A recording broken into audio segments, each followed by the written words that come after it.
चलिए आज हम पढ़ने वाले हैं रासायनिक अभिक्रियाएं एवं समीकरण। इस वीडियो में हम 3 चीज़ें देखेंगे। पहला तो रासायनिक अभिक्रियाएं क्या होती हैं, दूसरा रासायनिक समीकरण क्या होते हैं और तीसरा रासायनिक समीकरणों को संतुलन करना। ये 3 चीज़ें हम इस वीडियो में आज समझेंगे। तो पहले देखते हैं रासायनिक अभिक्रियाएं क्या होती हैं, पहले इनके बारे में जानते हैं। तो देखिए, जब हम रसायन विज्ञान पढ़ते हैं, केमिस्ट्री पढ़ते हैं, तो उसमें हम विभिन्न प्रकार के रसायनों के बारे में, तत्वों के बारे में पढ़ते हैं। तो तत्व जो होते हैं काफ़ी एक दूसरे के प्रति रिएक्टिव होते हैं, तो ये एक दूसरे से रिएक्शन करके एक भिन्न उत्पाद बनाते हैं। तो ये जो प्रक्रिया होती है क्रिया करके एक उत्पाद बनाने की, वही बेसिक रासायनिक अभिक्रिया होती है, उसी को हम रासायनिक अभिक्रिया कहते हैं। तो अब हमको इसमें डेफिनेशन समझने से पहले 2-3 चीज़ें हैं जो समझनी पड़ेगी। पहले देखिए वो 2-3 चीज़ें क्या हैं। जैसे कि मैं एक तत्व ले लेता हूँ A है, ठीक है, और दूसरा तत्व ले लिया मैंने B है। यहाँ पे देखिए ये एक तत्व है, ये 2 है। यहाँ पे देखिए ये एक तत्व है, अब ये अकेला तो क्रिया करेगा नहीं, इसको क्रिया करने के लिए दूसरा तत्व तो चाहिए, तो मैंने दूसरा तत्व भी ले लिया। अब ये दोनों आपस में रिएक्ट करेंगे, रिएक्शन करेंगे। अच्छा, यहाँ पे जो ये 2 तत्व हैं ये कम से कम 2 हो सकते हैं और 2 से ज़्यादा भी हो सकते हैं, तो मैंने यहाँ कम से कम 2 ले लिए। अब ये दोनों रिएक्शन करके एक नया प्रोडक्ट बनाएंगे जिसको हम AB कहेंगे। ये एक नया प्रोडक्ट है, ठीक है, इन दोनों से। तो ये जो अभिक्रिया में जिन तत्वों ने भाग लिया है, A ने और B ने, इनको हम क्या बोलेंगे, अभिकारक। जो रासायनिक अभिक्रिया में भाग लेते हैं उनको हम बोलते हैं अभिकारक। और ये जो नया बना है इसको बोलेंगे उत्पाद, ठीक है। ये हो गया रिएक्टेंट, ये हो गया प्रोडक्ट। तो यानी सिंपल सा, वे तत्व जो रासायनिक अभिक्रिया में भाग लेते हैं उनको हम अभिकारक बोलते हैं, और अभिकारक मिलकर के जो रिएक्शन करते हैं और उससे जो बनता है उसको हम उत्पाद बोलते हैं, ठीक है। एक तो ये हो गया। दूसरी चीज़, ये जो अभिकारक हैं इनके गुणधर्म अलग होते हैं। अब गुणधर्म में क्या क्या होता है, गुणधर्म में एक तो होता है भौतिक अवस्था। भौतिक अवस्था जैसे ठोस हो गया, द्रव हो गया, गैस हो गया। दूसरा होता है उसका तापमान, तीसरा उसका गंध होता है, चौथा उसका रंग होता है। इस प्रकार से इसके कुछ गुणधर्म होते हैं। तो उसमें पहला है भौतिक अवस्था।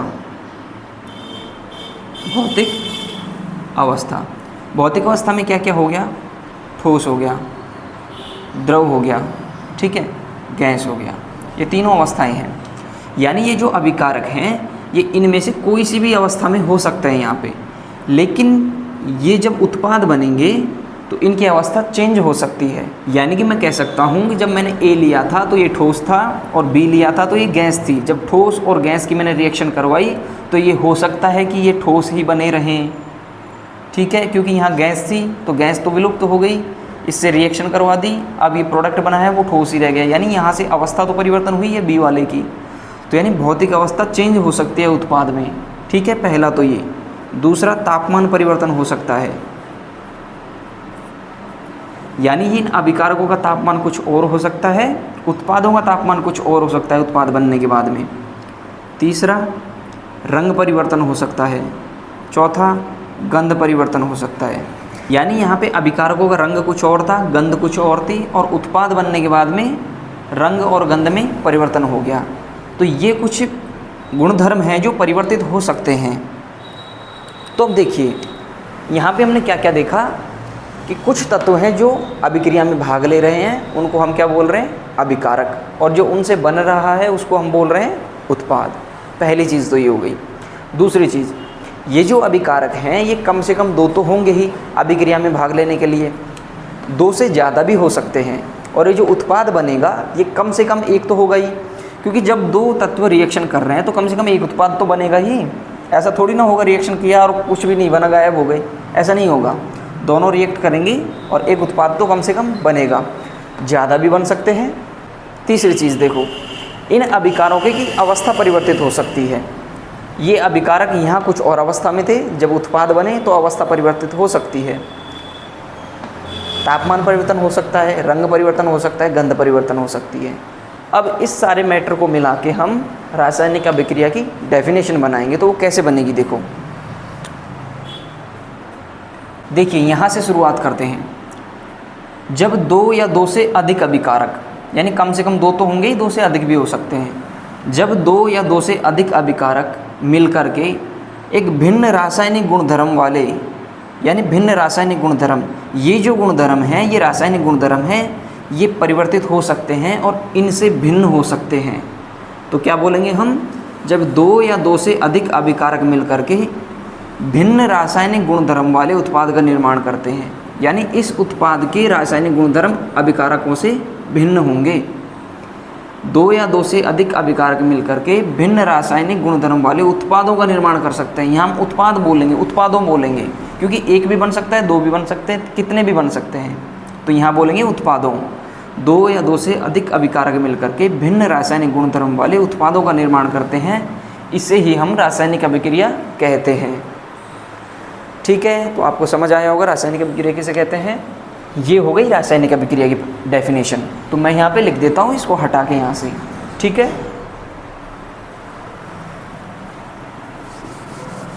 ये हो गई रासायनिक अभिक्रिया की डेफिनेशन। ठीक है, अगर हम इसके उदाहरण लेते हैं, एग्जाम्पल लेते हैं, तो उदाहरण में देखिए, जो हम खाना खाते हैं वो हमारे पेट में जाके पाचन होता है उसका। तो वो जो पाचन होता है वो एक रासायनिक अभिक्रिया के द्वारा होता है, यानी हम कह सकते हैं भोजन के पाचन में रासायनिक अभिक्रिया होती है। तो हम यहाँ पे लिख देंगे भोजन का पाचन, ये एक रासायनिक अभिक्रिया होती है। ठीक है, दूसरा है, अक्सर आपने देखा होगा लोहे में जंग लग जाती है। जैसे हम लोहे को खुला छोड़ देते हैं, वो पानी के संपर्क में आ जाता है या वायु के संपर्क में आ जाता है, तो उसमें जंग लग जाती है। तो हम लिख सकते हैं लोहे में जंग लगना। पहले लोहा साफ था, उसमें जंग लग गई, तो यानी रासायनिक परिवर्तन हुआ है। और जहाँ रासायनिक परिवर्तन होता है वहाँ हम कह सकते हैं रासायनिक अभिक्रिया हुई है। ठीक है, दो चीज़ें। तीसरा हम लिख सकते हैं H2 + O2, जैसे H2O बनता है, जल बनता है। ठीक है, बहुत सारे होते हैं। आगे चीज़ देखिए, रासायनिक समीकरण क्या होता है, ये क्या होता है, रासायनिक समीकरण क्या होता है। देखो, जैसे हमने यहाँ देखा रासायनिक अभिक्रिया किसे कहते हैं, दो या दो से अधिक अभिकारक मिलकर के एक प्रोडक्ट बनाते हैं, तो उसे हम रासायनिक अभिक्रिया कहते हैं। और रासायनिक समीकरण में क्या आ जाएगा कि जब हम किसी रासायनिक अभिक्रिया को उसके प्रतीक चिन्हों के रूप में लिख देते हैं, तो उसे ही हम रासायनिक समीकरण कहते हैं। अब रासायनिक अभिक्रिया में क्या क्या होता है, अभिकारक होते हैं और उत्पाद होता है। तो यानी दूसरे शब्दों में हम ये भी कह सकते हैं कि जब हम किसी रासायनिक अभिक्रिया के अभिकारकों और उत्पादों को उनके प्रतीक चिन्हों के रूप में लिख देते हैं, तो उसे ही हम रासायनिक समीकरण कहते हैं। तो मैं डेफिनेशन यहाँ पे लिख देता हूँ। ठीक है, यानी मैंने यहाँ पे लिखा कि जब हम रासायनिक अभिक्रिया में भाग लेने वाले अभिकारकों और उत्पादों को उनके प्रतीक चिन्हों के रूप में लिख देते हैं, तो उसे ही हम रासायनिक समीकरण कहते हैं। देखो कैसे, जैसे एक रिएक्शन मैंने यहाँ लिख दी H2 + O2, इसको हम क्या बोलते हैं कि जब हाइड्रोजन और ऑक्सीजन रिएक्शन करते हैं तो जल बनता है, H2O बनता है। ठीक है, तो यानी हाइड्रोजन को हमने लिखा H2, ऑक्सीजन को हमने लिखा O2, और इनसे मिलकर जो प्रोडक्ट बना है वो बना है H2O। तो यानी हाइड्रोजन को मैंने H2 के रूप में लिख दिया, ऑक्सीजन को O2 के रूप में लिख दिया, और जल को मैंने लिख दिया H2O के रूप में। ये हो गई अभिकारक, ये हो गया उत्पाद। तो जब हमने अभिकारकों और उत्पादों को उनके प्रतीक चिन्हों के रूप में लिख दिया, तो ये जो बना है ये रासायनिक समीकरण बना है, इसे ही हम रासायनिक समीकरण कहते हैं। यही डेफिनेशन मैंने यहाँ पे लिखी है। ठीक है, ये सिंपल है, ये समझ आ गया होगा आपको। इसके बाद में आता है समीकरण संतुलन। इसके बाद में आता है समीकरण संतुलन। अब ये क्या चीज़ होती है समीकरण संतुलन, ये इससे कुछ मैच कर रहा है थोड़ा थोड़ा, रासायनिक समीकरण और समीकरण संतुलन थोड़ा थोड़ा मैच कर रहा है ना। चलिए इसको समझते हैं। देखो यहाँ देखो, मैंने एक रासायनिक समीकरण लिखा है H2 + O2, और इनसे मिलकर बना है H2O। तो ये जो अभिकारक हैं H2 हाइड्रोजन और O2 ऑक्सीजन, तो यहाँ मैं देखता हूँ कि हाइड्रोजन के 2 अणु हैं, ठीक है, और यहाँ पे ऑक्सीजन के 2 अणु हैं।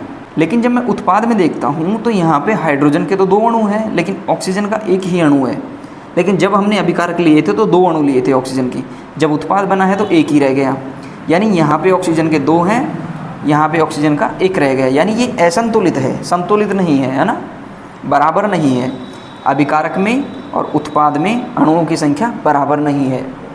तो यही चीज़ हम यहाँ पे करेंगे अभिकारक में, कि जब अभिकारक में और उत्पादों में अणुओं की संख्या बराबर कर दी जाती है तो उसे ही हम समीकरण संतुलन कहते हैं। ठीक है, तो ये डेफिनेशन मैं यहाँ पे लिख देता हूँ पहले, फिर एक एग्जांपल से और समझते हैं।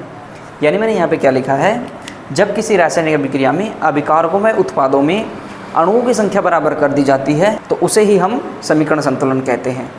देखो जैसे मैं एक उदाहरण लिखता हूँ यहाँ पे, एक उदाहरण तो हमने ये देख लिया, इसी को हम एक बार तो इसी को संतुलित कर लेते हैं। ठीक है, जैसे मैंने हाइड्रोजन पे 2 लगाया प्लस ऑक्सीजन पे, और ये मिल गया 2H2O। ठीक है, अब इसमें देखो हाइड्रोजन के 4 अणु हो गए, 2 दूनी 4, और यहाँ पे 2 दूनी 4, ऑक्सीजन के 2, ऑक्सीजन के 2, क्योंकि H2O के 2 अणु है ना, तो ऑक्सीजन 2 हैं इसमें। ठीक है, तो ये संतुलित समीकरण है। तो यहाँ हम कह सकते हैं जब हम अभिकारकों और उत्पादों में अणुओं की संख्या संतुलित करते हैं तो उस प्रक्रिया को हम समीकरण संतुलन कहते हैं। ये एक संतुलित समीकरण है, ये एक असंतुलित समीकरण है। ठीक है, तो इस वीडियो में हमने 3 चीज़ें देखी हैं। पहला देखा है हम रासायनिक अभिक्रिया किसे कहते हैं, इसकी डेफिनेशन हो गई, इसके एग्जाम्पल हो गए। ठीक है, दूसरा रासायनिक समीकरण किसे कहते हैं, ये इसकी डेफिनेशन हो गई, ये इसका एग्जाम्पल हो गया। यानी रासायनिक अभिक्रिया को हम उसके प्रतीक चिन्हों के रूप में दर्शा देते हैं तो रासायनिक समीकरण बन जाता है। तीसरी चीज़ हमने देखी यहाँ पे समीकरण संतुलन, यानी ये जो समीकरण है इसमें अणुओं की संख्या को हम बराबर कर देते हैं अभिकारक और उत्पादों में,